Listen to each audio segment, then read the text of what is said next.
5. शिवरायांचे शिक्षण. शिवरायांच्या शिक्षणास प्रारंभ स्वतः शहाजीराजे हे संस्कृतचे गाढे पंडित होते. त्यांनी आपल्या बंगळूरच्या दरबारात अनेक भाषांच्या पंडितांना आणि कलावंतांना आश्रय दिला होता. शिवरायांसाठी त्यांनी हुशार शिक्षकांची नेमणूक केली होती. तेथे वयाला 7 वर्षे झाल्यानंतर त्यांच्या शिक्षणाला प्रारंभ झाला.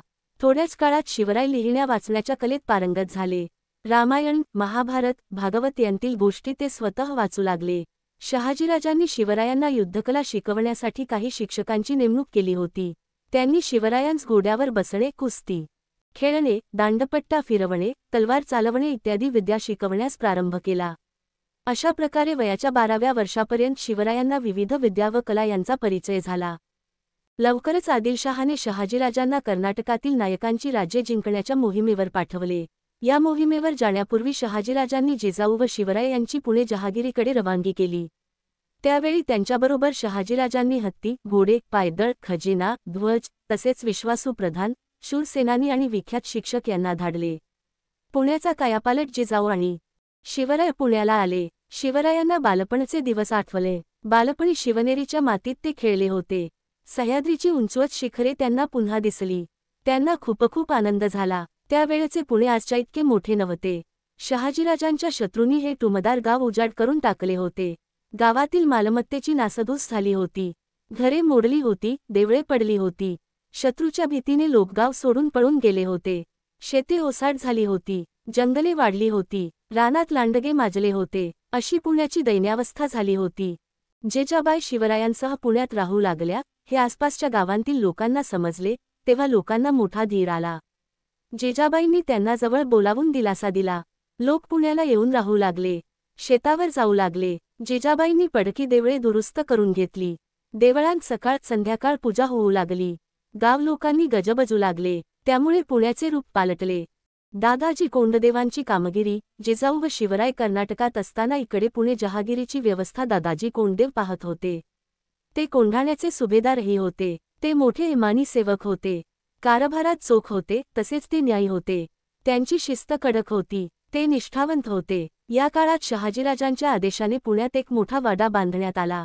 त्याचे नाव लाल महाल. शेतकऱ्यांनी शेतांत लागवड करावी म्हणून दादाजींनी त्यांना काही वर्षे शेतसाऱ्याची सूट दिली. त्यामुळे शेते लागवडीस आली. माजलेले लांडगे शेतकऱ्यांना त्रास देत म्हणून लांडगे मारण्यासाठी त्यांनी बक्षिसे लावली. त्यामुळे बरेच लांडगे मारले गेले.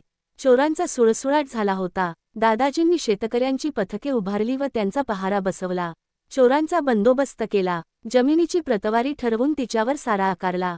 त्यामुळे लोकांना आनंद झाला. दादाजी कोंडदेव आणि निजामशाहीचा वजीर मलिक अंबर यांचे कार्य शेती सुधारणा आणि सारा वसुली या क्षेत्रांत मोलाचे व पायाभूत मानले जाते.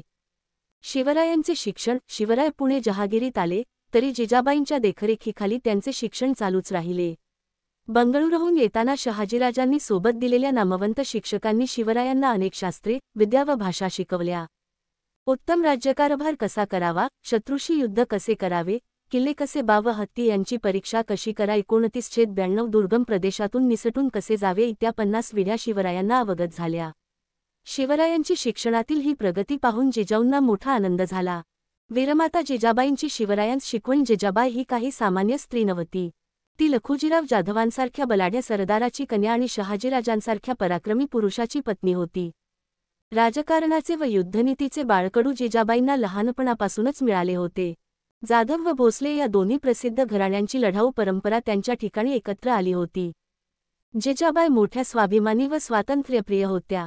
मराठा सरदाराने कितीही पराक्रम केला तरी सुलतानांच्या दरबारात त्याचे चीज होत नाही याचा त्यांना वाईट अनुभव आला होता. निजामशहाने भरदरबारात त्यांच्या पित्याची हत्या केली होती. त्याचे दुःख त्यांनी पचवले होते. जिजाबाईंनी आता निश्चय केला होता की त्यांचा शिवबा अशी परक्यांची चाकरी करणार नाही. तो स्वतःचा आपल्या लोकांचे राज्य म्हणजे स्वराज्य स्थापन करील. या विचाराने त्या शिवरायांना घडवत होत्या. मावळात राहणाऱ्या लोकांना मावळे म्हणत. मावळे इमानी, कष्टाळू व चपळ होते. काटकपणात त्यांचा हात कोणी धरत नसे, पण ते सुलतानी राजवटीने गांजले होते. सुलतानांच्या लष्कराकडून गावेच्या गावे लुटली जात. रयत परागंदा होई, तिला कोणी वाली नसे. अशा दुःखी कष्टी लोकांसाठी आपण काहीतरी करावे असे शिवरायांना वाटे. घरी आल्यावर शिवराय जिजाबाईंपाशी हितगुज करत. जिजाबाई महानत, शिवबा, भोसले याच्या पूर्वज श्रीरामचंद्र श्रीरामचंद्राने दुष्ट रावणाला मारले आणि प्रजेला सुखी केले. जाधवांचा पूर्वज श्रीकृष्ण, त्याने दुष्ट कंसाला ठार केले आणि प्रजेला सुखी केले. श्रीराम आणि श्रीकृष्ण यांच्या वंशात तुझा जन्म झाला आहे. अरे, तू सुद्धा दुष्टांचा संहार करू शकशील. तू सुद्धा गरीब लोकांना खूप सुखी करू शकशील. आईच्या या उपदेशाने शिवरायांना हुरूप येई. राम, कृष्ण, भीम, अर्जुन या वीरांच्या गोष्टी त्यांना आठवत. हे वीरपुरुष शिवरायांना सतत ध्यानी, मनी, स्वप्नी दिसत. हे वीर अन्यायाविरुद्ध जसे लढले तसे आपण लढावे. त्यांनी दुष्टांचा नाश केला तसा आपण करावा. त्यांनी प्रजेला सुखी केले तसे आपण करावे. आपण न्यायी व्हावे, धाडसी व्हावे, पराक्रमी व्हावे, असे शिवरायांना सतत वाटू लागले.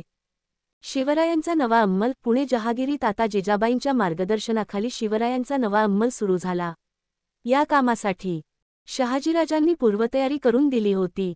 त्यांनी शिवरायांना बंगळुरूहून पुण्याला पाठवताना सामराज निळकंठ पेशवे, बाळकृष्ण हनुमंते मुजुमदार, माणकोजी दहातोंडे सरनोबत, रघुनाथ बल्लाळ सबनीस, सोनोपंत दबीर अशी मातब्बर मंडळी त्यांच्याबरोबर दिली होती. जणू हे सर्व स्वतंत्र राजाचे अधिकारीच. शिवरायांनी आपल्या जहागिरीचा कारभार उत्तम रीतीने पाहावा म्हणूनच शहाजीराजांनी हे अधिकारी पुण्यास पाठवले होते. त्यांच्या मदतीने शिवराय जहागिरीचा कारभार पाहू लागले. लोकांच्या सुखदुःखाच्या गोष्टीकडे लक्ष देऊ लागले. रयतेवर अन्याय करणाऱ्यांना शिक्षा होऊ लागल्या. एक प्रकारे शहाजीराजांच्या जहागिरीचा कायापालटच होत होता. पुढे होऊ घातलेल्या स्वराज्याचा नमुनाच मावळ्यांना पाहायला मिळत होता. जणू तो स्वराज्याचा अरुणोदयच होता. शिवरायांचा विवाह त्या काळात अगदी लहानपणीच लग्न करण्याची पद्धत होती. तेव्हा जिजामाता म्हणाल्या, आता शिवबाचे दोहोंचे 4 हात करायला पाहिजेत. मग शिवबाकरिता मुली पाहणे सुरू झाले. एक मुलगी त्यांना पसंत पडली. तिचे नाव सईबाई. फलटणच्या नाईक निंबाळकर घराण्यातील ती मुलगी. हा विवाह मोठ्या थाटामाटाने साजरा झाला.